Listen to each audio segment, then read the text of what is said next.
Yetimning miyanigacha buni qarab. Ya adaş, ben bunda o'ylab qoldim. Bu burungi jahondagi maqol tamsillarmi hozirgacha mos kelmay ekan qara.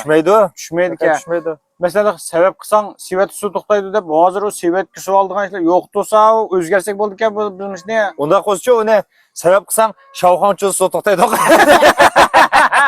Bo'ldi ekan. Ya unda olsaylar bilik uchun bir ningar, bilim uchun ming degan o'zgartmoqqa. Oy, mana o'zgarsak bo'ldi ekan. Bilikcho'ng bir ningar, fensirjiq ming degan. Unda olsa adaş, tazdan nimisi va tömü taqi va degan o'zgartmoqqa. Tazning nemisi va desa jibu dehqonso deylar. Hamda sen ilaqa piyozning postula ahmoqning do'sti deganni nima qilib baqa? Piyozning postula sarana fensir to'ladi. Ey, sen mani o'zgartib baqa? Quruq xalt, quruq taqa o'rtumapti deganni o'zgartib baqa? Azaq zaman qilma, quruq dayza o'rtumapti. Amis sayliqi üzüm pish og'zimga tush degan o'zgartmoqqa. Qo'longa pish og'zim chiq. Unda olsa da sen chiroyliqning dadi ko'p, satning holi degan gap baqa. Chiroyliqning dadi ko'p, satning meyer ko'p.